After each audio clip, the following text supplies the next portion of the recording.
think it's time to talk about something that we've been avoiding for a little bit.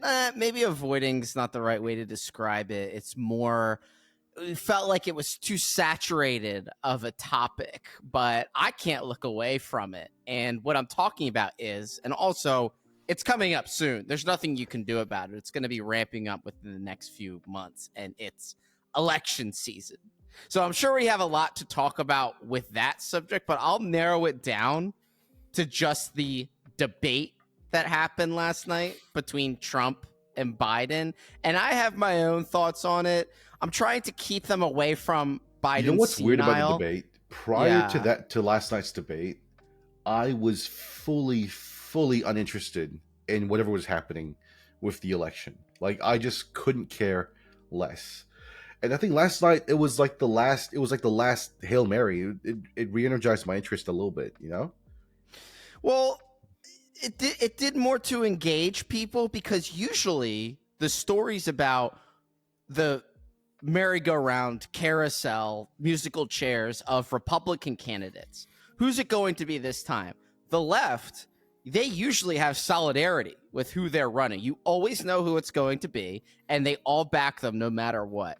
There's a fracture there now, and people are there for that sideshow because it doesn't happen often. And what I'm talking about, of course, is, the party's unsure about what to do with Biden from this point forward. And they should be unsure. And I also like that they're pretending this is the first time they're seeing he's like this. They're like indignant. It's like, oh my goodness, he's terrible. We can't run him. It's like, what do you think was going on the last for 2 those or of you 3 who don't know what years? happened, they had a debate last night, and I'm not exaggerating when I say this, but I think the whole of America was shocked, was unironically shocked to see just how severe Biden's mental deterioration was last night. Like, he was slurring his words in the first minute when he walked on stage, dude. It was bizarre. Like, they couldn't even give him a Red Bull before he started. Like, what was that? What? He would need a Rain Energy or a C4 jumbo size. Something you've been sipping up. C4 Starburst flavors and Rain Energy Rainbow Sherbet to get going off that one. So yeah, he looked terrible, but the funny thing is if you didn't expect it, it was a surprise. I did expect that, and I was still surprised. There were some moments where I had to walk out of the room because I was uncomfortable, and I kept waiting for him to finish his sentence. I said, no, he'll pick it up. He'll finish the sentence. He'll remember the word, and then he'll just mumble something else, and then say something like, and that's it, and then trail off. And it was mind-blowing. It was tough to watch. It was elder abuse, but I don't feel bad for him because there is a part of him that knows he's unfit for office, and he's staying there anyways because he's a bitter man. So just to paint a picture, I was watching this with headphones on, like really comfy headphones. And, I nearly fell asleep halfway during the debate because Biden speaking almost sounded like ASMR. That's how quiet and soothing it was. I'm like, damn, this is actually kind of making me tingle a little bit. Biden's, and the video to go along with it can be the video of his son cutting up that crap. It's my favorite Hunter Biden video. I'm saying this in a non-derogatory way, by the way. The one where he's cutting up the crack cocaine and some lady's like, I measured it. It's 20 grams. And he's like, no, it's fucking not. It's 19.8 grams. So we need a crack cocaine cutting. Yeah, like Biden ASMR compilation or something. There's a lot of room to work with. You know what? It's like, you're not the one paying for the crack. If 0.2 is so much for you, why don't you go buy some crack then? Oh, well, she's partaking to it, and he trusted her to measure it, and she got it wrong by what? 0.02 grams? You can't be doing that with like a $10 pro. right there, dude. You can't do that. That's shape up. So yeah, he was tough to watch, but that goes without saying. But there were other things there that I think people weren't expecting to kind of get them a little more engrossed in the debate. When all is said and done, and it has its shortcomings, but at the end of the day, I loved that format. I thought it was great, and people thought it would be an advantage for Biden to have this format where they answered in segmented questions. They couldn't speak over each other. They would mute mics. They thought this would work for Biden, but all it did was give him more runway to talk aimlessly and lose his train of thought. Meanwhile, it just lined Trump up. He's like, okay, well, Trump can talk at a rally about himself for things that you don't even care about for 3 hours. So Biden would give an answer. He'd be like, and that's why we shouldn't do that. And then they would always say, Mr. President, you have like 60 seconds left. Would you like to say anything else? Oh yeah, and he's what was that? No. Yeah, you have 62 more seconds. Well, and also Trump is mean. And it's like, wow, that's tough. But the thing I liked the most about it, because this has been the biggest problem in debates over the last, I want to say, even pre-Trump, it started to be a little bit of an issue.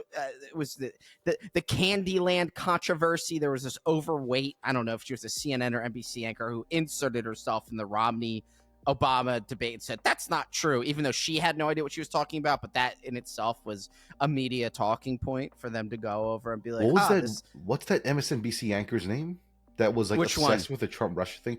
The one with the short haircut that was like insane. I think it's Rachel something. Rachel Maddow, that's the one. Yeah. There we go. Yes. Yeah. I can't remember if she hosted the debate or not, but what I was winding towards was I liked that CNN, the people who want to interject themselves the most, put together a debate where the people moderating it can't interject at all. So I bet you Jake Tapper and whoever that lady was, Dana Bash, whoever that is, I have no idea, want to be like, oh my gosh, I really want to be able to ask this question. I want it to be able to be about me. And they couldn't do that. And everyone knows one of the greatest debate moments of all time was when Trump said, only Rosie O'Donnell, effectively ending Megyn Kelly's career, forcing her to chop off all her hair and wear sumo wrestling outfits on a Good Morning America show. I don't know what was going on at that point. He broke her brain. So there was none of that. It was more tempered. And I was fine with that because it really just got to show you, hey, Trump is there completing sentences, sometimes repeating them twice, but completing them twofold, some would say. And Biden can't do that. And it just kind of showed you exactly where they were, at least cognitively. And it was good. They weren't talking all over each other about nothing. There were so many times during debates where they're just howling and yelling and nothing's happening. And it's boring to watch. That's not even entertaining at this point. We've seen enough of that. I feel like Trump is one of those people where he needs the environment to line up perfectly for him to get boosted by it. And that's exactly what happened last night. You have Biden on his side, just acting sluggish, like not responding to anything. You have all the good conditions set up perfectly, and he was really energized by it. You could tell by the way he answered the questions. He was pumped up, dude. And yeah, he was in the lion's den too. He likes that. It's almost like it's the old Trump is coming back, return to form, I wouldn't quite say that, but that kind of leads into one of my points that I wanted to make about it, is that I think we're seeing I don't want to use the word reserved, but maybe a reformed Trump who knows when or how to hone his sharp edges, or at least showing that he's capable of doing that. Because some people, didn't like him because he was just rambunctious and self-obsessed, but he showed on that stage that he could speak in a conversational tone and complete sentences, and it's not everything he's saying just is a rally coming straight from Truth Social. It was encouraging to watch. So I think some people like seeing that, because the rest of us maybe it's because of the format. I think you're attributing too much sentience to what happened with Trump. You're saying people used to like him for his sharp edges, but he's like dulled some areas when he needs to dull the edges, and I think that just happened because he just got older. It's possible. He just lost some of the sharpness in areas that he should have lost the sharpness, and it just worked out for him naturally.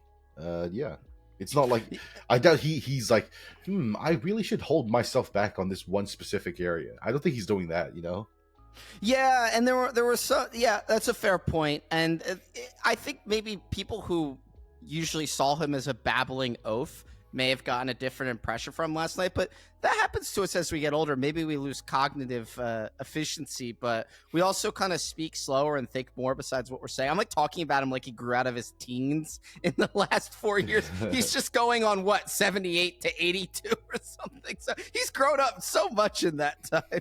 But I thought that, I don't know, it wasn't the same, for good or worse. Maybe I would say for good. It wasn't the same person we saw in 2016. And why would it be? It's almost 10 years later, So yeah, actually, that's a crazy notion. Do you realize if Trump wins this election and serves it fully to term, the entire Trump saga would have taken 14 years, dude.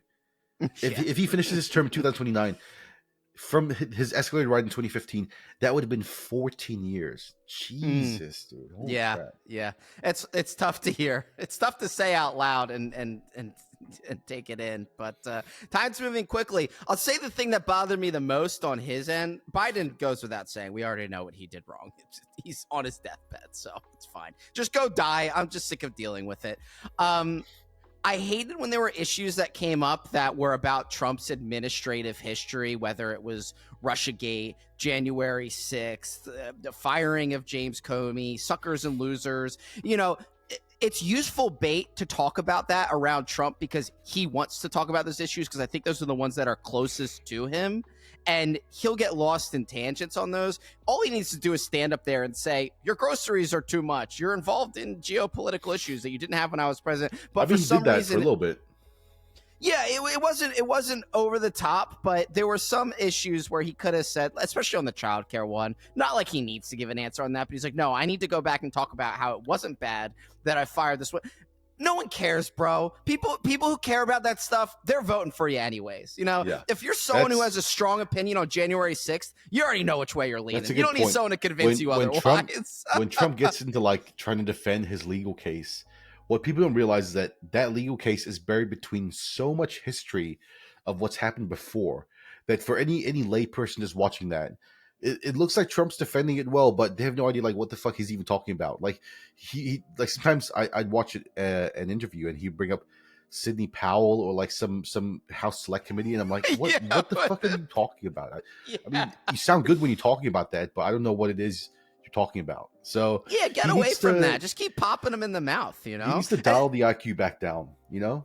Yeah, and it's at least the Biden camp knows those are effective. They're at least like attention-grabbing talking points to at least get Trump off track. I don't think they are.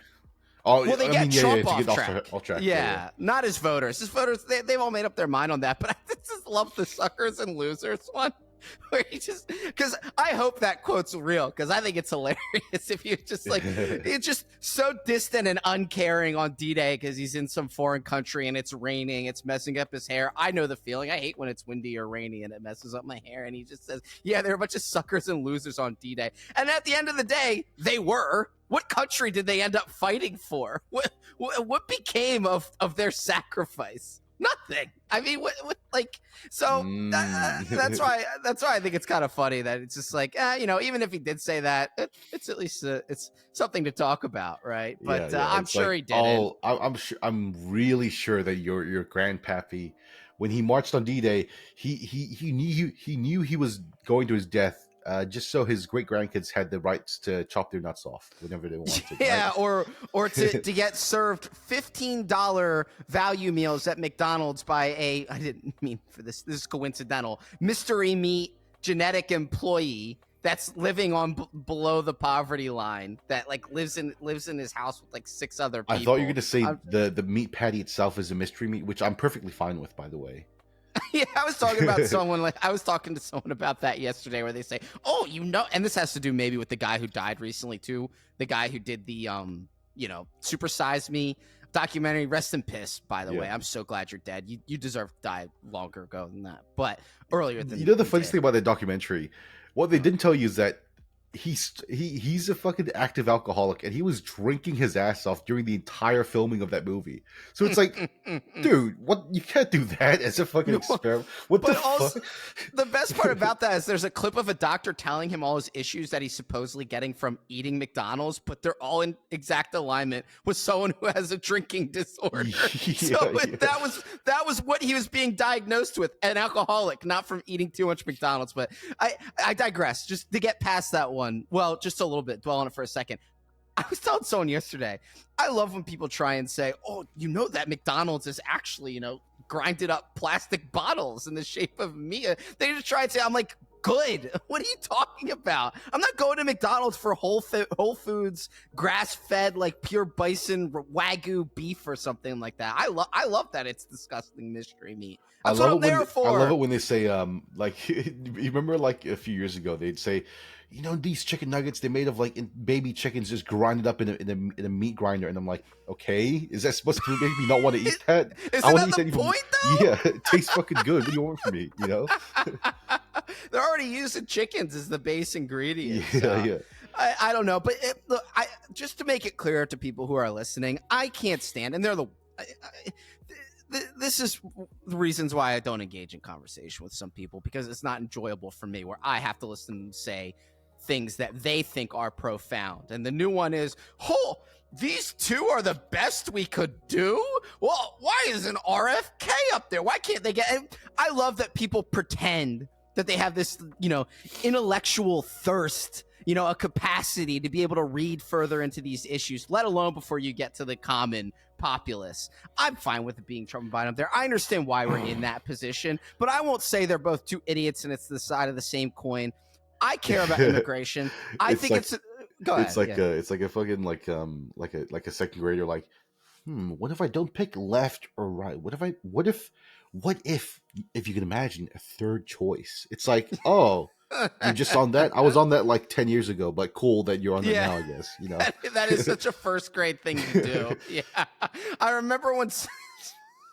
Maybe this is a reflection on me, but there were these toys called Tonka Heroes, and they had different occupations. One was a firefighter, and one was a police officer. And someone asked me what my favorite Tonka fighter was, and I said the car salesman. There was no Tonka car salesman action figure. I just thought it'd be funny if there was one. So maybe I was being that an annoying kid that you're describing when I brought that up. But, you know, it just what I was getting at was, I care about immigration. That's probably one of my most important issues. And it was when Trump ran the first time and did nothing about it, by the way, when he was elected president. He wouldn't even sign anchor baby laws in. But this isn't a moratorium on Trump or anything like that. I just don't understand. He hired some Chad Rolfe guy and some other chick with like a Norwegian last name to run the border, and nothing happened. What was that about? I don't understand that. But he at least will pay attention and do something with the... Well, he was blocked by the House multiple times. This is not Trump excuse hour. There were plenty of executive orders he could have signed to do something about it. But look... I mean, do you want to get into it? I mean... Say what you want to say, and I won't respond. He did do the executive orders. It's just that because they're executive orders, by nature, they can just be undone, which is what Biden did, you know? I think Trump signed, over 12 executive orders to build like 600 miles of wall or like high level fencing. And then within the first like quarter, that was all undone by Biden. So executive orders can only take you so far. You have to get something passed by bill. You can make all the excuses you want for him in his first term. I'm not. Just promise me in his upcoming term, if he gets elected, you won't make the same excuses for him, because he's getting a second chance at it to fix things that he couldn't make permanent in his first term. And I'm going to hold him accountable, even though some people I don't even want him to win this time. So okay. What I'm getting at is, I think if there is attention to be paid to the border, Trump will pay more attention and do more about it than Biden. That's important enough for me to want to vote for Trump over Biden, okay? And if someone wants to say, oh, there's no difference between the two, I don't believe that. We lived in a really different America before COVID. We lived in a pretty good one. I mean, the main reason why I still hate Trump and will vote for him begrudgingly is because of how he handled COVID. I think he did a terrible job with it. He didn't pay enough attention to it when he needed to. And when he did pay attention, he handled it terribly and kept us all locked down. And this is the part where everyone says that, oh, it was the governor's fault. I understand. He was a poor leader, okay, during the entire emergency. But that's fine. I'm willing to let all of that go. All I'm saying is that there's enough there from Trump, even though he's a little bit more muted in his views than last time, for me to vote for him. So I'm good with it. I'm fine with it, especially after last night. It was great. I'm on the train. So I'm hoping he can get some momentum going again. And he's already got it. You know, the craziest part is no one's talking about that conviction anymore. Biden tried to bring it up as, you know, a soundbite during the debate. He said, and you're convicted. And I was like, oh, yeah, that's right. He was convicted. Everyone forgot. I think everyone understands the game plan as it is. Like, Trump, it really is all or nothing for Trump, which goes to show like why he's running in the first place. If he wins, he pardons himself, he's Gucci. If he doesn't, he gets put on house arrest for the rest of his life, and that's about it. Which, you know, it's like 5-6 years left, you know. So yeah, either way, he's not really losing much, except like the freedom for these last few years. Like everyone already understands that if he loses this election, he is going to jail or you think being charged of some sort. Oh yeah, there's no way. Yeah. People were saying, "Oh, Trump never put it down a kill shot." I don't know what a kill shot would look like to Biden, because people always say, "I would have stood in front of Chris Biden." Christie, and what did to Marco Rubio? Oh, here's your recycled talking points. I think he kind of did when he said, "I don't know what he just said," and neither that's pretty funny. Yeah. That's great. But people always say, who's the one that I'm supposed to believe Biden raped but definitely didn't? Tara Reid. So I read something on Twitter and someone's like, if Trump really wanted to get under Biden's skin, he should have stood up to Biden. Like the actress from Scary Movie? Where have I heard the name? No, maybe you're thinking of Tara Strong, who's a voice actress who's really hot with fat Jewish honkers. You might be thinking of Tara Strong. Is that a redundant statement? Yeah, it's a redundant statement. I think that might be doubly redundant. You're right. So, okay, no, look up Tara Reid, because I just Googled her. I am talking about the right person. So someone online was like, Trump should have turned to Biden and said, "What do you think about what you did to Tara Reid?" And everyone would have gone, "Whoa!" It would have been the kill shot. She's in fucking American Pie. That's where she's from. Okay. Interesting. And the Big Lebowski. That's where I remember her from. Are we looking at the same person right now? Tara Reid, right? The actress and model. I don't know if she ever did any of that. I can't tell. I don't know if she was a staffer or what. Are you sure we're looking at the same person? She was the star actress in the film Sharknado as well. So you're talking about Tara Reid, Tara R-E-I-D, okay? If Biden tried to rape her, I would believe it, because she's very good looking. Look up Tara R-E-A-D-E, okay? Give that a Google for me real quick. Just so she's an intellectual type of bitch. Oh, yuck, dude. Okay, so we're supposed to believe it. I don't know. This was like a combative press underpinning to try and get back at Trump to try and get back at the Democratic Party for slandering Trump with his rape allegations, which I think are unfounded. Where they said, "Oh yeah, well Biden raped Tara Reid," and I look up Tara Reid. You really expect me to believe Biden did anything with that? Like, are you serious? But dude, someone was saying, I'm looking up Tara Reid young, and even then she looks fucking busted. I know, dude. No. At least with Bill and Monica Lewinsky, I saw the vision. All right, he was hog hunting. There's nothing wrong with a little late '90s hog hunting. That's what it's all about. You know, that's America. Really, I can't think of anything more American than that. You know what? This goes to show, like, people should just not listen to boomers. Like ever. Imagine all the fucking boomers that say, "Oh, for the kill shot he should have brought up Tara Reid." No, he shouldn't. You're like retarded. You don't know anything. No idea what you're talking about. Yeah, that's because they inculcate themselves on Facebook all day in these groups, and they become convinced of some alternate reality where they have some hidden knowledge. I don't know where it comes from, but if Trump brought up Tara Reid, it would look so awkward. It wouldn't make any sense, and then Biden could probably bring up women who made allegations against Trump. It'd just be so stupid. I don't know how I did bring this up before, but isn't it kind of telling that boomers for literally like 7 years have been still on their QAnon shit? Like, how are you still on that? That honestly, just goes to show like how game stupid at this point. Yeah. I respect game at this point because I don't even know what it looks like. Back then, it was kind of fun. It was, Tom Hanks is a pedophile or something. I don't know. I can get on board with stuff like that. That's some good homegrown CIA conspiracy. I remember them saying, "Oh, in like 2019, 2 more weeks. It's 2024.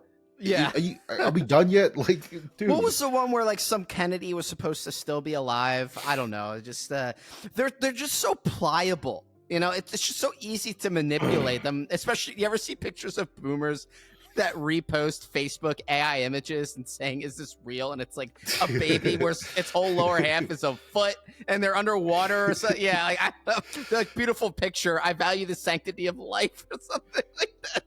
I saw this one where like it's like a car with like human features, and they're like, they're merging man with machine, and some stupid shit. Instead of like the human chimeras, which did exist, by the way. Human chimera. Right about that. Yeah.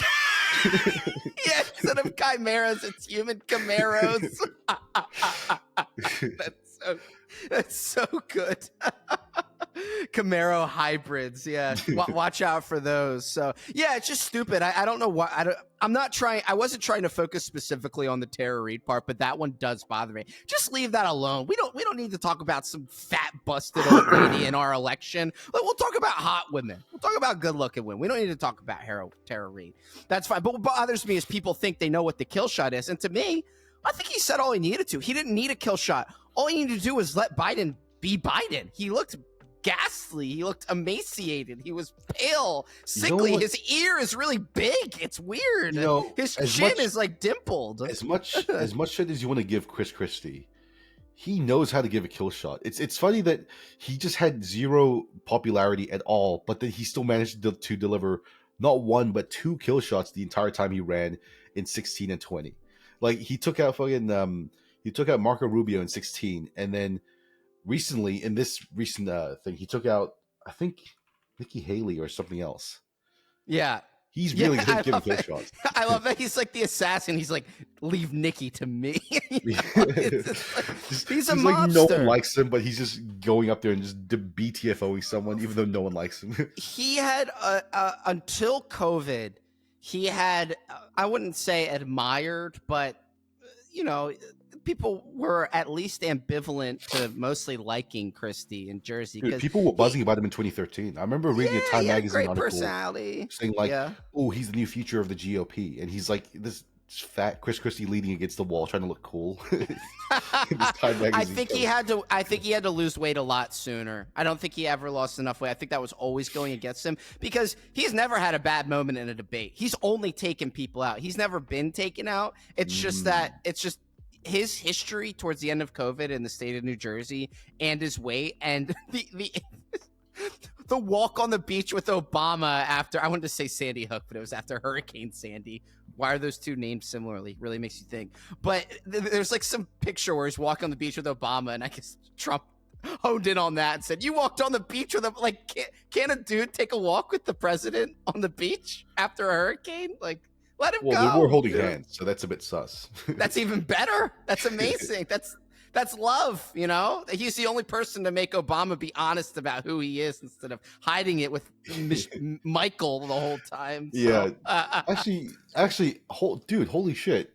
The fucking Obama gay sex story, that took place in New Jersey as well, apparently.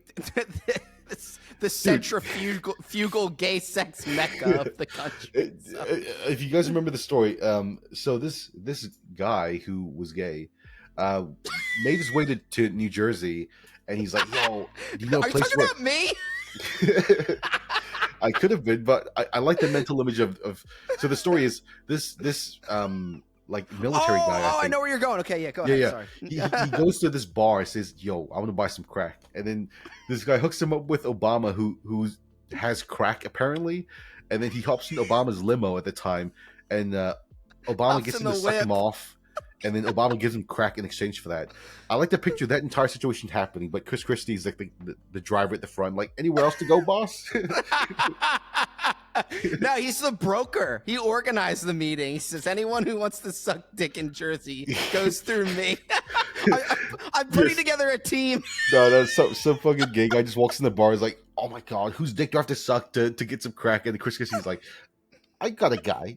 I got a guy.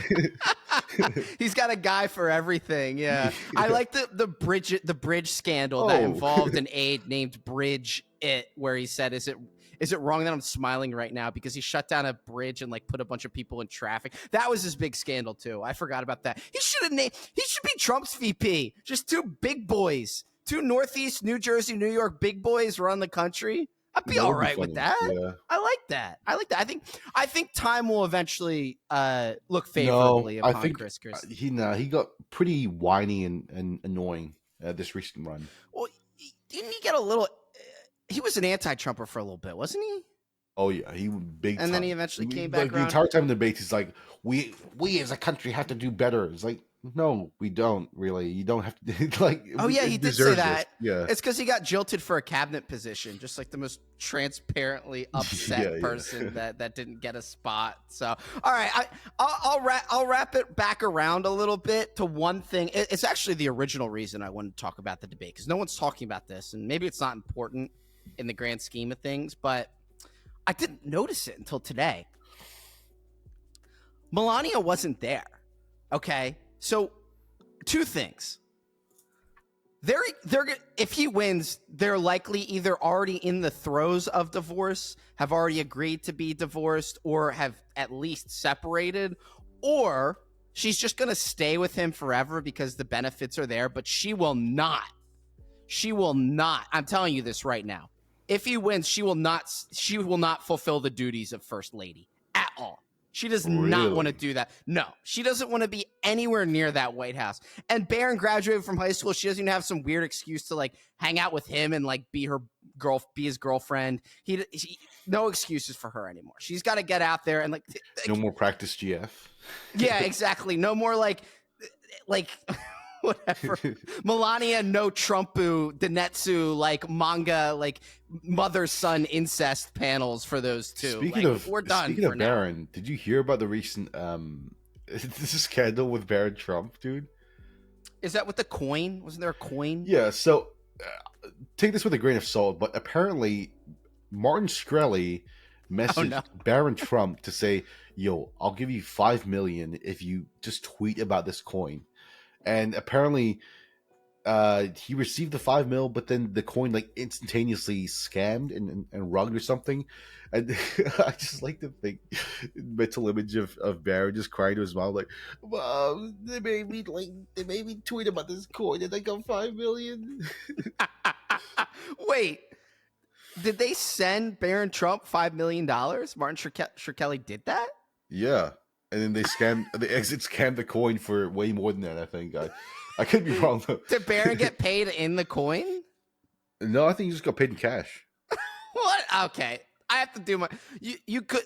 Fake news alert for that entire story, but I do know kind of vaguely what you're talking about. The story itself with him involved in the what's funny is that I didn't know it was Martin Shkreli. There was group chats. So Martin Shkreli was like, "Yo, I'll give you $5 million if you tweet about this coin." And then this other guy's like, this other guy who hates Shkreli is like, "Yo, I'll give you $8 million if you don't tweet about it." That is too funny. Yeah, I mean, there's some major conflicts of interest and definitely some corruption charges maybe that can be brought up against that one. So yeah, that would be funny if like because of that Trump was unable to run. Like somehow Martin Shkreli causes like the downfall of the GOP. You know? Yeah, probably get investigated by the FTC or whoever else. So that's an interesting one. I'll have to do my homework on that. And what was the coin? DJT. Just Donald J. Trump coin? Yeah, Trump coin. Can we still buy that? It's probably worth a little bit now going into election season. I mean, I wouldn't recommend it, but you wouldn't recommend it's your money, so you're free to do what you want.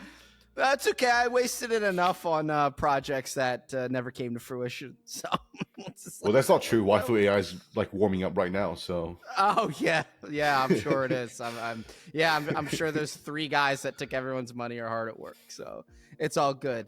But no, I did want to point that out though, because I don't think it leads to something bigger that. And it makes me a little bit excited for Trump, even though I think he'll still make the same mistakes because he doesn't have Bannon advising him. And Trump's entire campaign in 2016 and his early presidency was predicated on the advice of Bannon because he had his pulse on the grassroots and the actual MAGA movement. Once he left, Trump's administration left, Bannon said so. I agree with him. Fine. I'll let that go for now. But the good news is going into Trump's next presidency, yeah, Melania might not be around. I don't think she was a bad influence on him in any of his decision-making. But Jared and Ivanka won't be around this time either. They want to stay distant because I think Ivanka wants to run as a Democrat someday, or maybe loosely a Republican. But I think they're going to stay away this time, right? I think they said so. No? I think Jared's in there. According to I guess he kind of has to be. Yeah, Jared's in there, but if you know Jared's in there, that means Ivanka's technically in there by her influence on Jared as well. So yeah, it is funny though. There is something so monarchical. It's so fucking annoying. Like just the fact that Ivanka can call up her fucking dad and then like influence.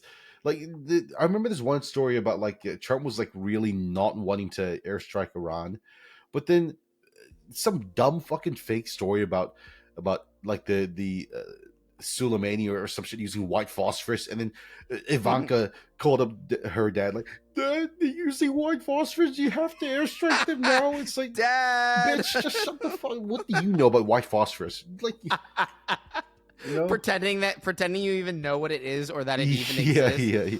Imagine like anything that comes out of that region is just propaganda immediately on both sides. You can't even tell it's like the same country or if it's on a set or whatever. But I like that though. There's something monarchical about that, you know, like a royal court where it's like he takes some military action because his daughter cried to him about something. He's like, "Daddy, like this is kind of cool." I will say that. The peasants are, you know, blocking my view of the sunset, and then he goes and kills all the I don't know. There's something a little nice about that. So you know, I'm imagining the entire Trump family and the Trump White House admin as vampires, and that would make the entire situation like 100 times cooler. So you could court Melania. Yes. While you're doing all of that, I'll just be hanging out with Tiffany Trump. I'm all good with that. So I love her. Oh, you're going for the princess, not the queen. Big, okay. Busted fetal alcohol syndrome, wide bug eyes. I love that whole thing. She also has a great single song. I forget what it's called, but she actually has a song, and it's really bad/good, like Paris Hilton's new song. But I'll let that one go. So you have any final thoughts wrapping up on the debate? The debate. You know, whatever you might think about what happened in the debate, it literally is still June. So, you know, we got some time left.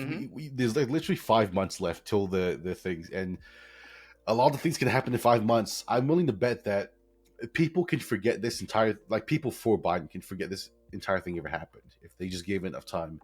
So it really wasn't enough of a kill shot for any side, but it no doubt boosted Trump. So things are looking up for Trump, but he needs to keep the momentum going on. There's still too much of a runway for him to chill. Yeah, and I think the media they'll put a game plan together to kind of corral this and do some damage control. But I think it went as good for Trump as it possibly could, aside from Biden just clutching his chest and passing out on stage. Yeah. Really, that's the only thing that could have made it better. So he just needs to take this momentum, stop saying stupid shit like he'll give H-1B visas, green cards, and citizenships for anyone who goes to a college in this country, which is unreal. No, stop saying stupid shit like that. No, he's going to leave that for his VP JD Vance, which you love. So, yeah. All right, well, we'll save that for another episode. I don't want to waste another 20 minutes on that.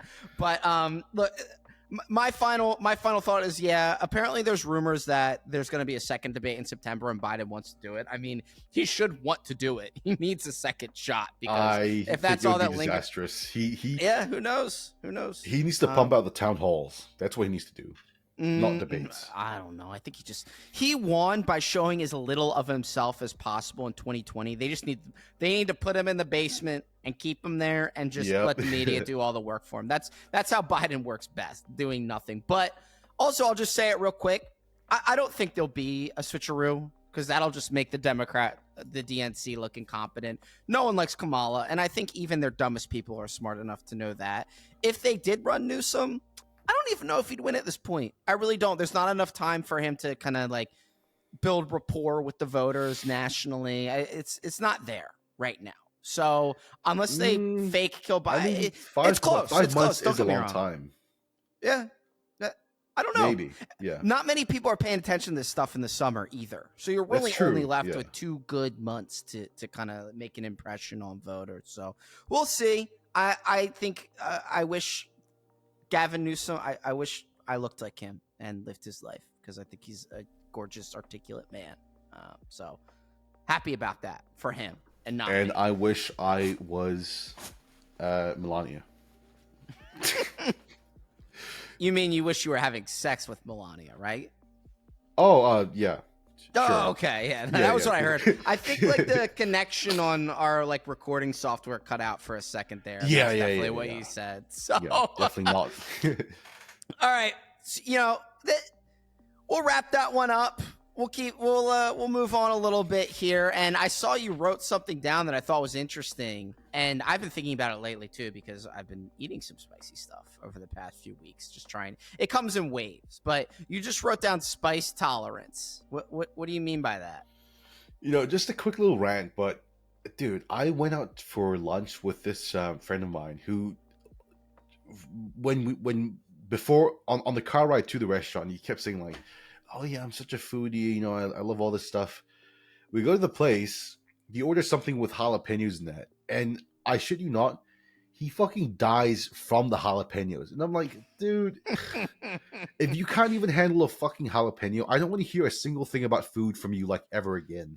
You know, can't I'm be a not, foodie. I'm not trying to be one of those guys like, oh, like spice is like good. You're a man if you eat spice. I'm not even saying that. It's like, dude, jalapenos aren't even that hot. Like, are you good? Are you good, sis? Like, what's wrong with you? If you say that you can't handle jalapenos, which aren't even entry level when it comes to spice, that takes out probably 30%, bordering on 40 of dishes you could try as a foodie, because a lot of them involve spice. So can you even call yourself a foodie at that point? So, no. Ooh, this garlic is really good. This garlic spice and this onion, and parsley. Like, what are you eating? What are you eating, little bro? I love the salt on this thing. It's like, okay. Yeah, and we're not even trying to be like spice police or anything like that. I don't think you need to put tons of. I like things that are spicy because it's simple. You put just that on there. You don't need to put tons of different spices. So I know you're a spice maniac. I know I am, and if we hang out in real life, we're gonna have to have a spice off, but it'll have to be on the last day. Oh yeah, we're doing the one chip challenge. Yeah, sure. I don't want to ruin the entire line of festivities just because I decided to spice out on day one. I will be ruining your toilet if I do that. There we go. Do that regardless, but I don't understand where that comes from, where people can't even. Something tells me they want to make that a trait, like a person is like, oh, I just don't like spicy. I was thinking just that. I think like yeah. No, you know what? I think you want to be like that. Like I like spice tolerance. You can build it up pretty quickly. I think you want to be a pussy and not eat anything spicy because you just haven't learned how to like it. You know. You know who else is like that? Germaphobes. People. Look, this is under the radar. I'm about to reach way out of left field here. I think people watch shows like Monk and see someone who's a neurotic germaphobe that's cleaning things all the time, and they think it's like a cool, like, eccentric personality trait for like being a character. So then they start acting like that in real life. I bet it's the same thing for spicy food. It's like, oh, I don't like any of that. You know what I mean? It's like their thing. Meanwhile, me, I can tolerate any kind of spice, and I like light spice. I don't need to die. There was a time when I could only eat food when it was extremely spicy. I think I was trying to prove something to myself. Let's go. Yeah. And I can still do that. But now I don't mind relaxing on light spice. It's okay. It doesn't need to be spicier. I used to get the hottest sauces, but maybe now I want a mango hot sauce or a garlic hot sauce. That's not that hot, you know? So it's, there's levels to it. There's levels to it. But that is pretty annoying. That is annoying. I got I have a 3-year backlog of the Packy Hot Chip Challenge. So I have 2021, 2022, and 2023. And I'm doing all of them this year. So I already did 2021. I did 2023, which someone died from last year, apparently. And I have the 2022 chip left. So the only advice I could tell all of you is don't eat something else after you've eaten an extremely hot chip. I had Pizza Hut after a hot chip, and I think the hot chip destroyed the lining of my stomach, and then when all the salt and grease from the Pizza Hut digested into it, I almost died. I felt like I was going to pass out. I started having blurry vision, clutching my stomach, walking in circles in a backyard. It was pretty bad. I was a step away from telling someone to take me to the hospital. Did you I lived. drink milk? No, ew, that's so disgusting. Imagine eating spice and be like, oh, I need like some weird milk. shit that comes out of a fucking cow's udder. Oh, I need to suck on a cow's udder. That's disgusting. No, I couldn't drink anything. My stomach was in so much pain. I couldn't even bring myself to lift my head and drink water or anything. And it wasn't about spice. It wasn't the spice. My throat wasn't on fire. My tongue wasn't on fire. It was my stomach was so upset that it felt like I felt like the alien from the Alien was just going to pop out of it or something. I thought I was going to die. I thought I destroyed my inside. So, and it wasn't from the chip. It was from what I ate after the chip and how the chip, made my stomach vulnerable to it. So that's something to look out for there. Your stomach became self-aware. It went into flight or fight mode or something. Yeah. I'm not sure. So, we were talking about it, and I brought it up. I was talking about when we were talking about Ivanka crying to her dad and how that was royal or royalty behavior. Maybe some would say entitlement, but I hate to say it. It pains me to say it because I don't watch a lot of shows. I just leave on ghost story shows all day, like Paranormal Survivor, My Ghost Story, Ghost Adventures. But I started House of Dragon this week, and I think it's really good. Yeah. So I'm sorry to say that. Also, Team Allison. Just want everyone to be aware. Because Are you being serious when you say that? Or I am being serious because why? My characteristics resemble Allison a lot more than Rhaenyra. So I'm self-inserting. I just see myself as more of an Allison, Okay, if you were a knight and you had to kneel to one side, who would you kneel for? Rhaenyra or Allison? Well, I think I would have to kneel to listen, put it this way. I don't think Allison is right in saying that Aegon is meant to be king. Rhaenyra has the legitimate claim to the throne from what her father said. It's like, oh, but he was in a semi-lucid, poppy-addled state before passing out in his bed. Yeah, knocking on fucking death's door. It's like, okay, cool, thanks.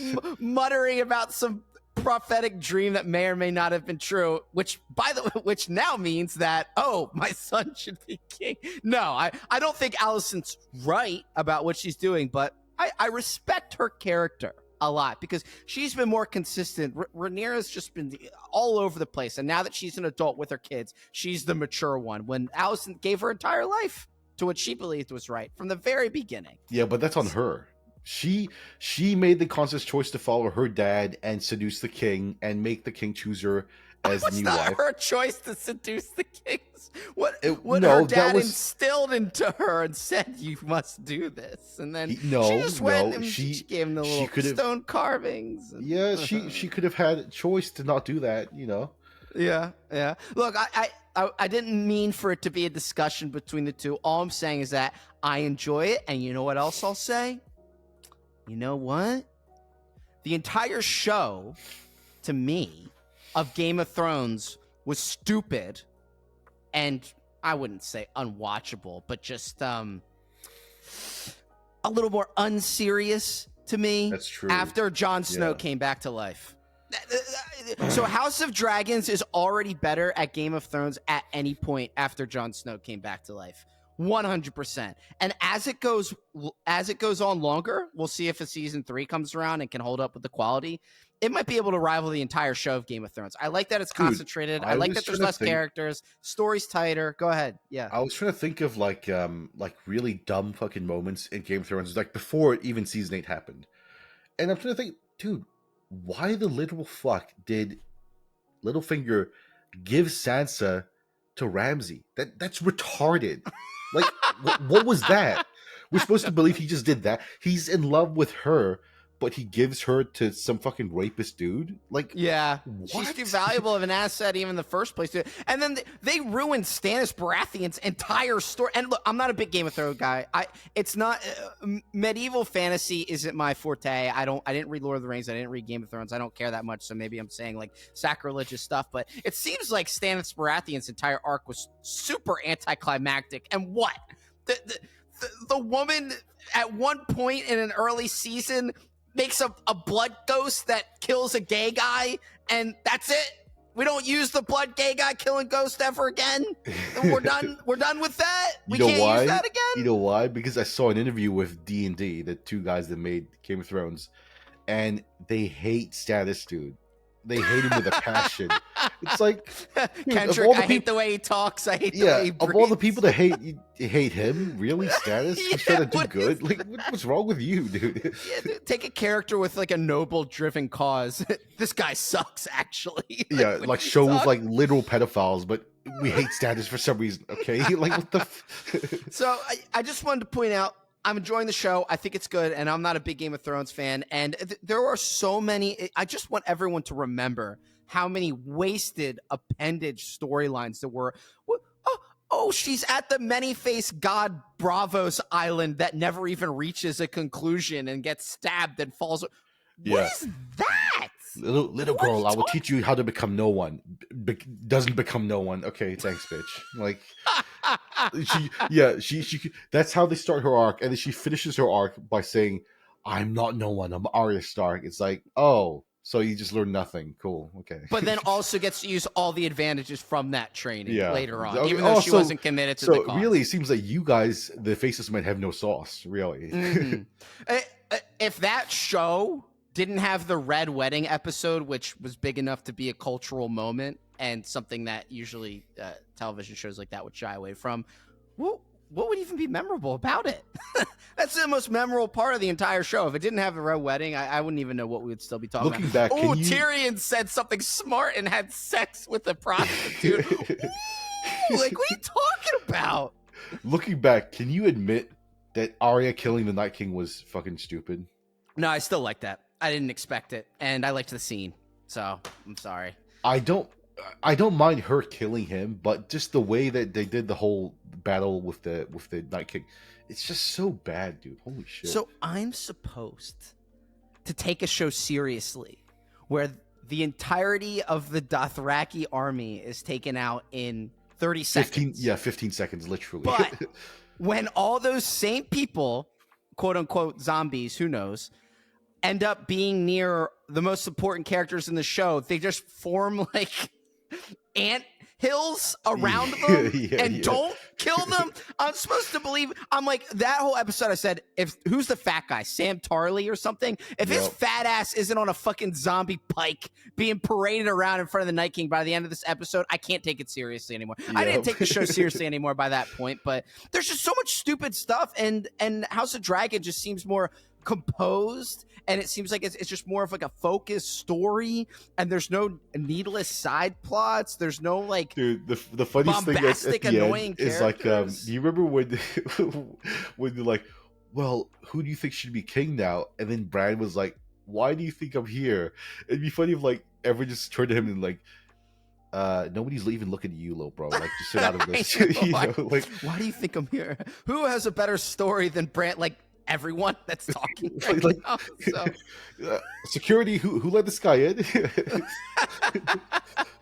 I know, and when the Pedro Pascal guy gets his eyes gouged out, those are like that and the Red Wedding are the only like few like, oh wow, this show is really, shocking and like making unexpected turns. So and then just no one dies after that for some reason. Just everyone just gets plot armor. Cool. Yeah, they got too scarce. So, but I'm excited to see where it goes next. And yes, we're on Team Allison for now, but we'll see how things shake out over time. So I had something that I wanted to bring up that was bothering me, and we're way at the back end here. I wanted to get your opinion on it, and I don't even know if it's a thing that they have in New Zealand, but I was grabbing drinks before an outdoor party. I think I was getting like some seltzers or something. And the guy in front of me, this is an 80-something degree day in the summer at the beer distributor. This guy, okay, it was like a Frankenstein of a drink. He was getting French toast milk stout beer. What kind of disgusting, undigestible French toast inside stout? No, the whole beer tastes like French toast and milk or something, and it's a stout beer. What kind of sick freak psychopath serial killer is sitting there and unwinding to French toast milk stout beer. I'm not a beer snob. I barely even drink anymore, maybe on the weekends or for social occasions. But that's disgusting. I have to clarify. Doing? Is it stout that's flavored to taste like that, or stout that is mixed with that? I couldn't tell you because I'm never gonna try it. But it's a type of beer that is all of those things. If it's like those like pre-made drinks that have like the flavoring of that, I can see why some vanilla French toast would kind of taste nice. I can see the vision. But if they actively just mix French toast with milk inside a stout, yeah, that guy needs to go to jail. That's not acceptable at all. What do you think? They put French toast in a blender and then pour in milk and then make it a beer? Maybe. I don't fucking know. And that's what it feels like it is, because I know people, they'll get like triple IPA, double milk, chocolate stouts. I'm like, what is wrong with you? That's not refreshing. You know what pisses me off when it comes to beer culture? When you have all those like indie IPAs and like garage factories and all that. Yeah. They always choose the stupidest fucking names as well. Like, I was just at the liquor store a few weeks ago, and dude, these, like, I saw one called like Dog's Bumhole or some shit. And I was like, dude, do you think you're cool when you do that? It's like... I have an unwritten rule with myself that the cooler the label looks on a beer, the worse, like most putrid, disgusting of an IPA it likely is. So I saw like some cool like Speed Racer 5 like colorful label that I thought was cool. And then when I tried, I was like, oh my God, this is terrible. So, you know what else that ties into though, what we were talking about a second ago? Why is it? It's like hot sauces are like Mama Sally's like prolapse to anus like hot sauce or something. Like, please, like, what are you talking? Why is it about my ass? That's why the boomers are still in control of the hot sauce industry. It's like donkey's spicy dick that like you suck, like going up your asshole like hot sauce. And I'm like, what is this? I don't understand. Donkey the Gimp outfit hot sauce. Yeah, it's like because of like the demure like Puritan nature of like the era boomers grew up in. It like comes out in these strange ways. Yeah, like, can you imagine their dumb fucking minds going to work naming that? Is like, we're gonna make a hot sauce, but guys, what if we name it about something sexual? It's like, oh. Damn, dude, get put this guy in jail, dude. Holy shit. It's not even about it sexual. And that's why all their memes are the same too. It's just like, only difference between Biden and a piece of shit is that like a piece of shit smells better or something. Like, what is that? Don't get it. Why do they like that? It's so annoying. I need to put a stop to it. I love when I was joking about this. No, never mind. I'll let it go. But I don't have good usernames that help my cause with combating that in games that we play. But I don't want to give that away. So I don't understand where that comes from. But yeah, they'll name beers something like that, but also the hot sauce naming convention just needs to stop. There needs to be a ceasefire on that one. So. Dude, I would love to just make a hot sauce and just call it like Auschwitz, Yeah, it's like you want something real, like it'll always be like Devil's Pitchfork. Be like, no, what's something really bad? What's something worse? Like let's name it like Argentinian genocide. Go hard or go home, right? Yeah, Rwandan special, or like what does it be like? Gas chamber fluid hot sauce. The Gaddafi special.